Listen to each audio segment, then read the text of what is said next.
Essa semana, as palestras foram sobre a Páscoa, né? A Páscoa na visão espírita. E para não ficar muito repetitivo, por conta das palestras que já tiveram na semana, a gente trouxe um negócio um pouquinho diferente para vocês hoje. Nós vamos contar um pouquinho da história, né? Da história da Páscoa em diversas visões, não só na espírita, tá bom? Para vocês terem uma ideia, para a gente poder aprender. Porque todas as religiões sempre trazem instruções e informações para nós. Então vamos contar um pouquinho dessa história. Tá? E a gente começa a Páscoa antes da Páscoa, que é o período que a gente chama de Quaresma, que é um período muito difícil. E por que é um período difícil?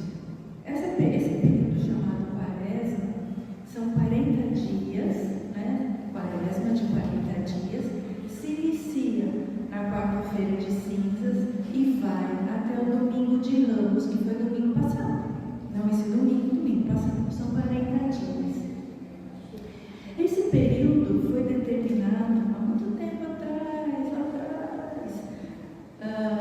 quando já tinha igreja em Roma, mas estava no século II, muito antigo. E eles criaram esse período para quê?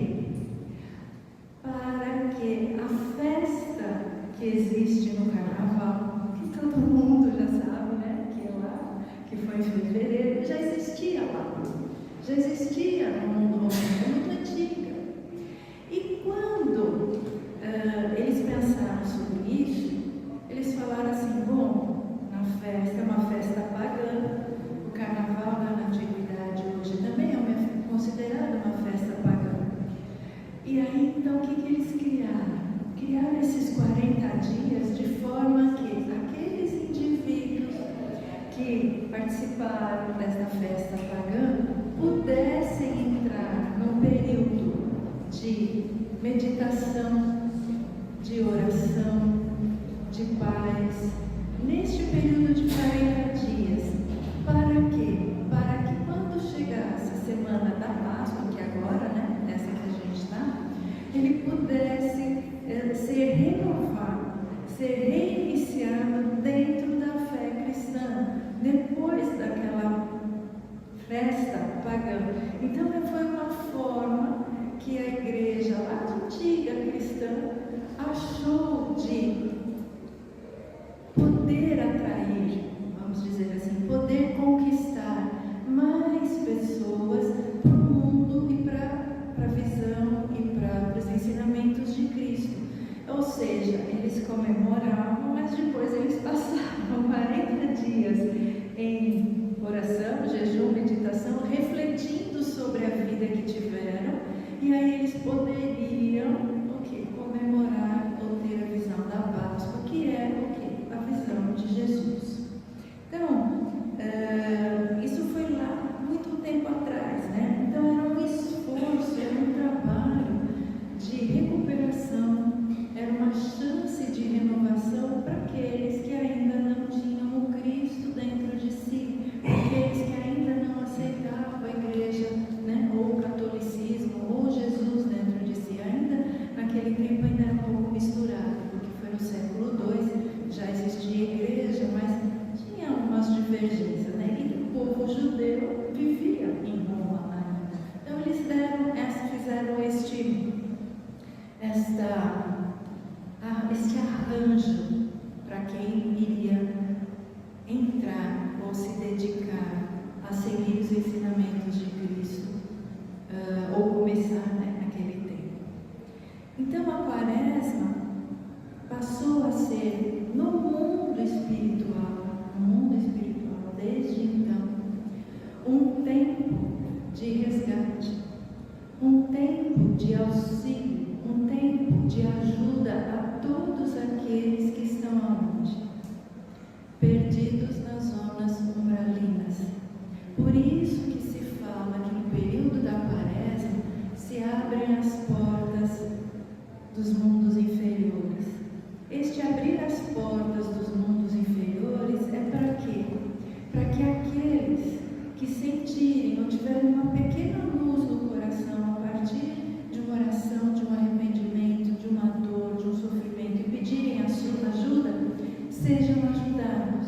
Porque no mundo inteiro existe a quaresma. No mundo inteiro. E esse período de quaresma, todo mundo é alertado em todos os locais, quase todas as religiões, tirando algumas, que é um período muito difícil, que é um período que se pede oração, pensamentos bons, se ligar à sua espiritualidade da luz. Por quê? Porque facilita o auxílio daqueles que estão aonde? Nas zonas inferiores. E a gente pode ter parentes lá, que a gente nem sabe que estão lá.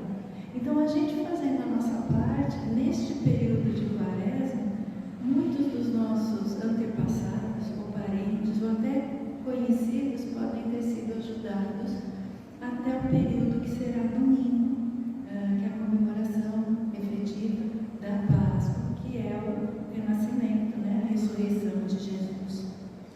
Muito bem.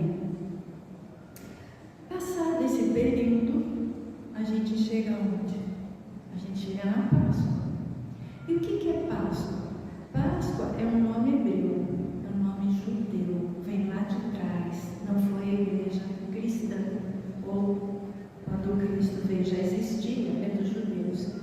Então o termo, vou até ler aqui para vocês, é derivado de um verbo chamado passar, é P-A-S-A-H, passar, em hebreu, que significa passagem, passar para cima. Este é o termo hebreu, passar para cima. E tem um outro termo que também se usava lá, porque existia muita mistura, gente. Tinha gregos, tinham romanos que falavam latim, tinham os hebreus que falavam a língua judaica, hebraica, então tinha muita mistura. E também existe um termo em grego chamado Pesach, né, que é P-E-S-S-A-C-H, que significa só passagem. Então existem duas traduções para Páscoa, porque Páscoa vem desses dois termos. Uma tradução é passar para cima e a outra tradução é uma passagem. De qualquer maneira, significa uma passagem. Se é para cima ou não, a gente vai ver, mas é uma passagem. E aí a gente anda um pouquinho na história para vocês. Vamos lá, da história da Páscoa. A comemoração da Páscoa, como eu falei, ela é no mundo todo. Mas cada religião comemora de um jeito diferente. Então a gente escolheu falar um pouquinho de cada religião e depois falar da doutrina espírita. Qual é a comemoração que tem neste período de Páscoa? A Páscoa, efetivamente, né, ocorreu de quinta, que foi ontem, para sexta, que foi quando Jesus fez a última ceia. Isto era a Páscoa para os hebreus. Então, no judaísmo, quando na época de Jesus era judeu, os hebreus comemoravam a Páscoa. Por quê? Isso vocês já devem ter ouvido falar, mas a gente vai relembrar. 2 motivos. O primeiro, porque eles foram libertados da escravidão no Egito. Então foi a libertação da escravidão. Moisés teve as 10 pragas, quando eles saíram do Egito. Então esta é a comemoração da Páscoa para os judeus. E tem uma segunda comemoração. Durante os 40 anos que eles andaram no deserto, eles criaram a religião judaica, criaram a nação judaica e receberam os 10 mandamentos, né? Que a gente tem lá no Evangelho também, na Bíblia. E essa comemoração também é feita no mesmo dia que eles comemoram a Páscoa. Então a Páscoa para quem é judeu, que é o Hanukkah é Natal, tem outro nome, gente, desculpa, não vou lembrar agora, mas tem um nome em hebraico, que é a Páscoa hebraica. Para eles é o quê? A liberdade da escravidão e a formação do povo da nação judaica, através também dos 10 mandamentos. Eles comemoram a Páscoa durante 7 dias. Nesses 7 dias, eles não podem comer nada de comida fresca.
ele determinou que fosse 40 dias depois da festa pagã que existia lá, que é o carnaval que a gente chama carnaval hoje. Muito bem.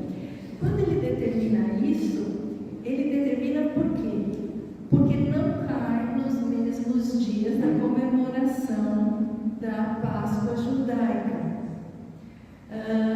E aí começam as divisões, judaísmo e cristianismo. O cristianismo veio, a raiz do cristianismo veio do judaísmo. Jesus era judeu, veio de lá. Mas a igreja católica cristã não queria comemorar no mesmo dia da Páscoa judaica a Páscoa cristã. Então eles criaram esses 40 dias. E para cair em dias diferentes, em semanas diferentes, a comemoração da Páscoa judaica, a Páscoa cristã. Mas é Páscoa do mesmo jeito, só muda a data e o motivo, mas é Páscoa do mesmo jeito em torno de algo que foi muito bom, que foi a libertação de uma escravidão não é bom, e que em torno de Jesus. Então, é Páscoa.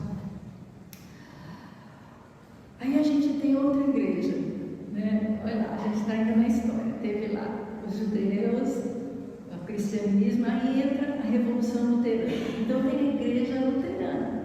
A igreja luterana, ela comemora a Páscoa. Como é que ela comemora a Páscoa? A ceia é feita em família, todo mundo se reúne, é uma ceia para toda a família, como Jesus fez lá na quinta-feira com os discípulos. Então, a luterana tem a Páscoa também, de união familiar.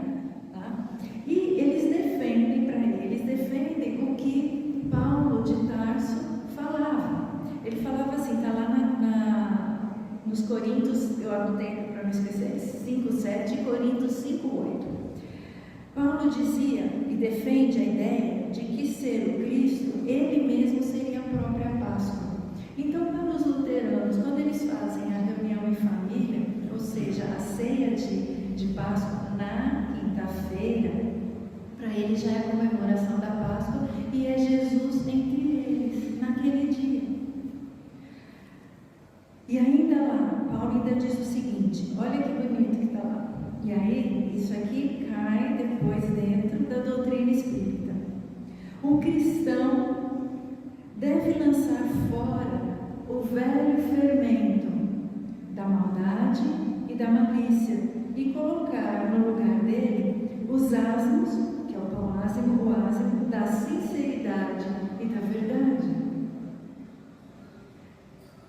Homem, a gente precisa se despojar do homem velho para nos tornarmos um homem novo. Isso está dentro da doutrina espírita, mas está dentro da luterana também, que é o que? Uma comemoração da Páscoa, da maneira deles, de renovação, incentivando quem é da igreja luterana a se tornar melhor.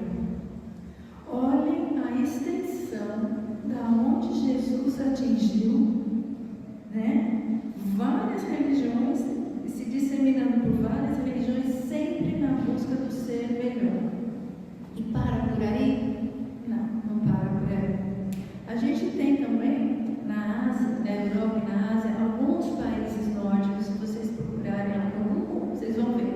Vocês põem assim, ovos pintados, ou ovos de Páscoa pintados.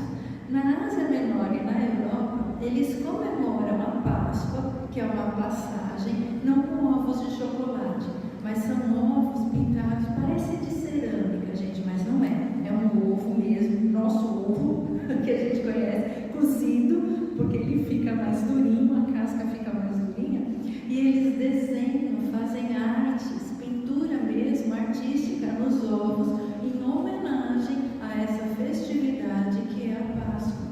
E não deixa de ser uma passagem. Para eles é a passagem lá no norte, né?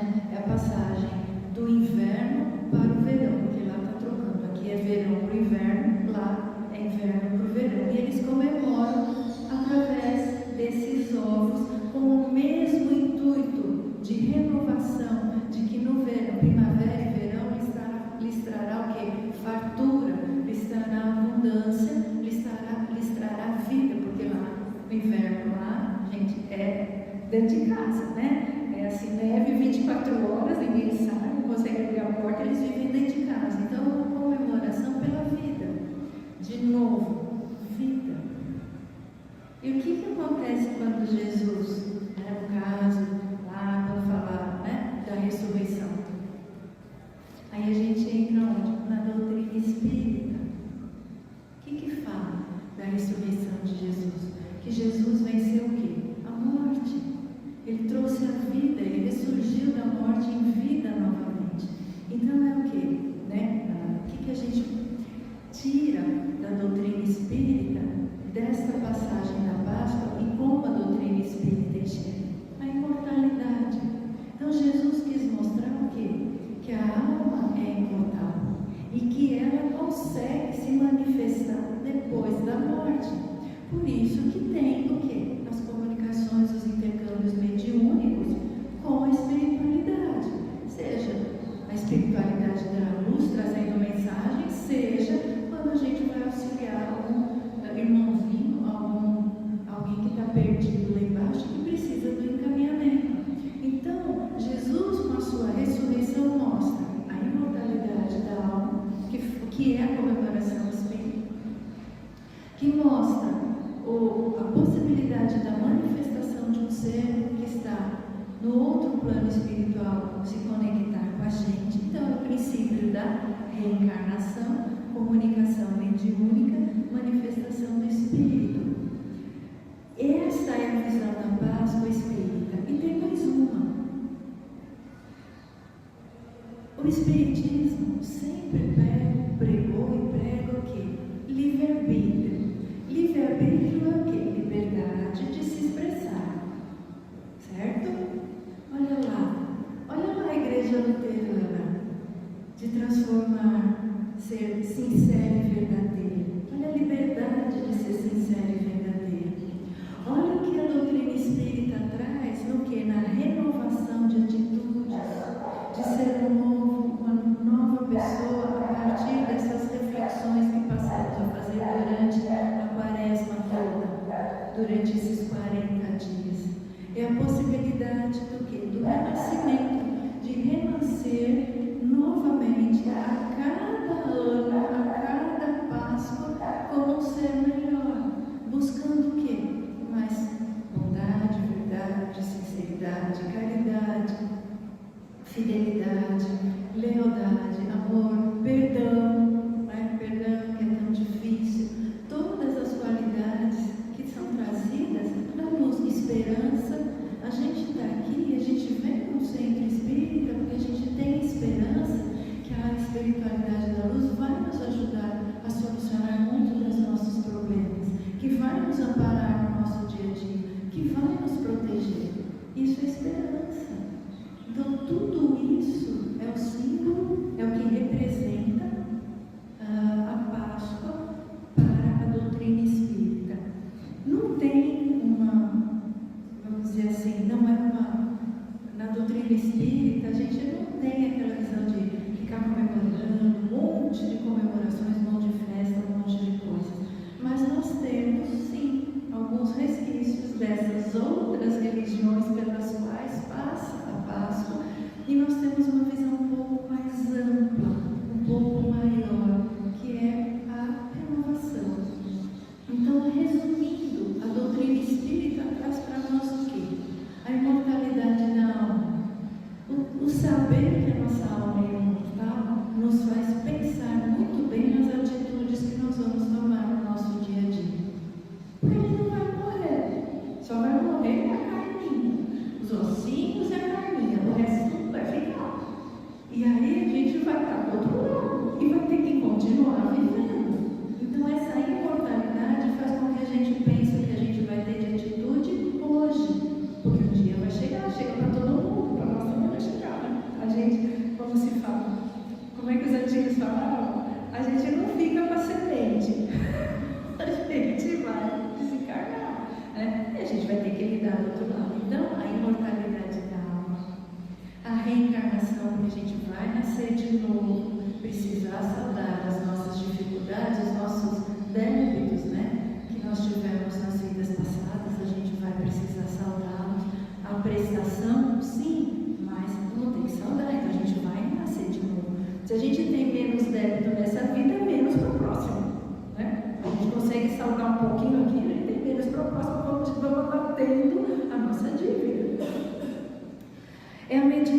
meditação em busca do quê? Da transformação, do entendimento, da aceitação de determinadas situações difíceis em o quê? Esperança que vai melhorar, na esperança que tudo tem uma razão e na compreensão das situações difíceis.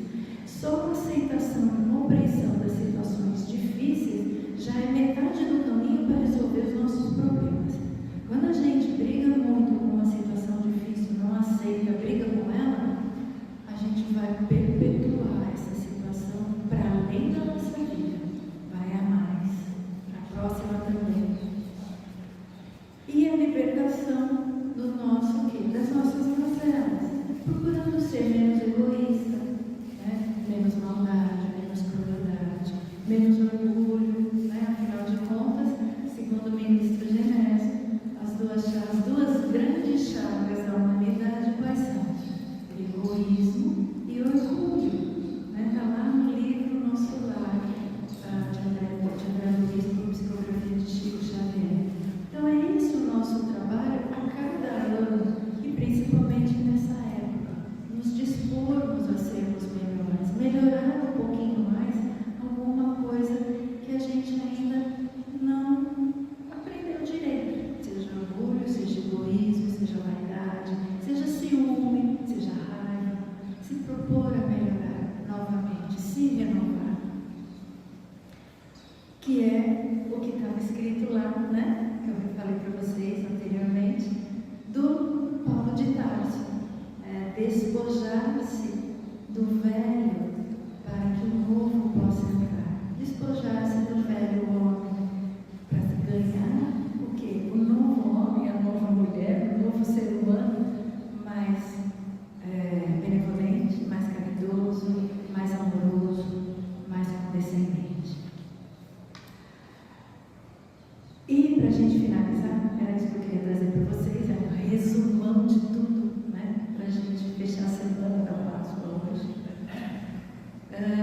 Tem uma prece, psicografia de Chico Xavier, no livro Jesus no Lar. É um livro pequenininho assim, com a capa laranja.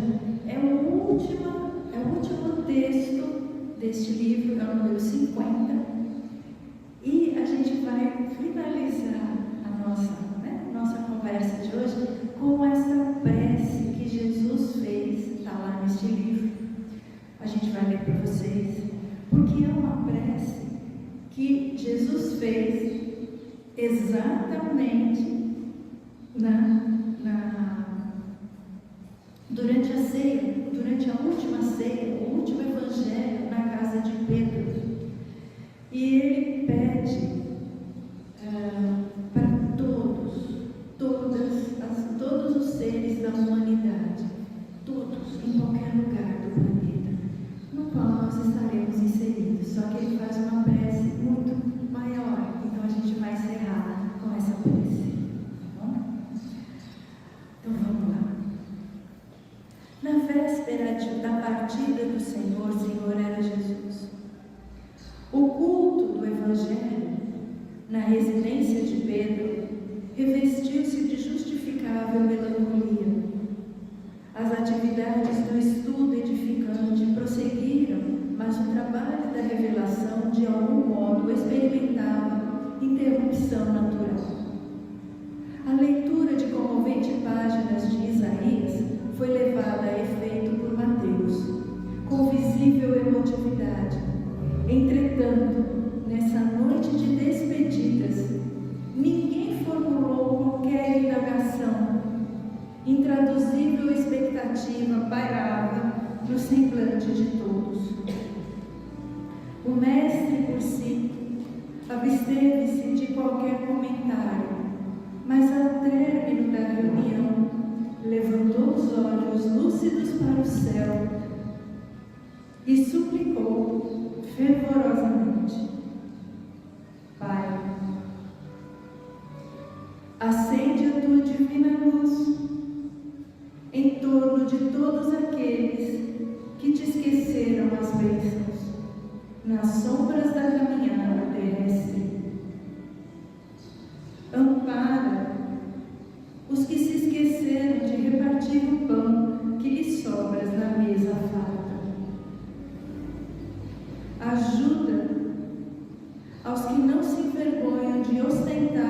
felicidade ao lado da miséria e do infortúnio. Socorre os que se não lembram de agradecer aos benfeitores. Compadece-te daqueles que dormiram nos pesadelos dos vícios, transmitindo esperança dolorosa aos que iniciam a jornada humana. Levanta os que esqueceram a obrigação de serviço ao próximo.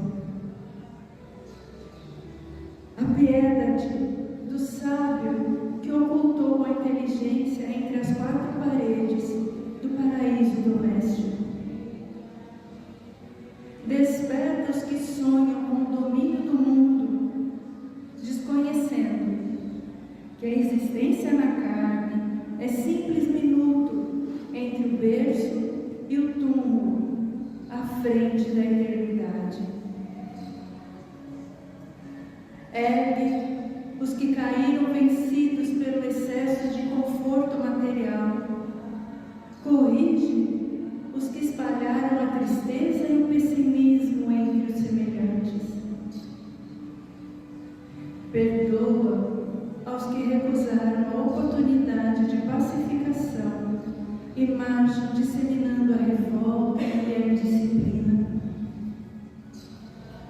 Intervém a favor de todos os que se acreditam detentores de fantasioso poder e supõem loucamente absorver-te o juízo, condenando os próprios irmãos. Acorda as almas distraídas que envenenam o caminho dos outros com a agressão espiritual dos gestos intempestivos. Estende paternas mãos a todos os que esqueceram a sentença de morte renovadora da vida que a tua lei lhes gravou no corpo precário.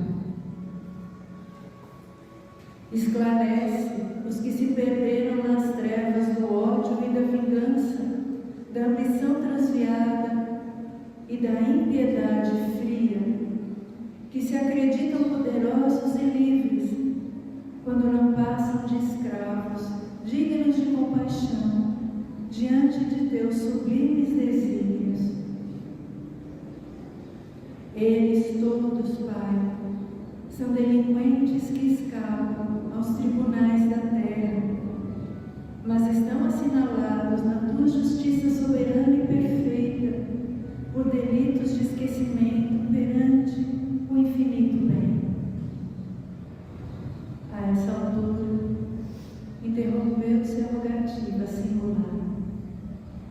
Quase todos os presentes, inclusive o próprio mestre, mostravam lágrimas nos olhos e no alto, a lua radiosa, em plenúrio divino, fazendo incidir seus raios sobre a modesta vivenda de Simão, parecia clamar, sem palavras, que muitos homens poderiam viver esquecidos do Supremo Senhor. Entretanto, o Pai de infinita bondade e de perfeita justiça, amoroso e reto, continuaria velando por todos nós. Que assim seja. Uma feliz Páscoa de renovação.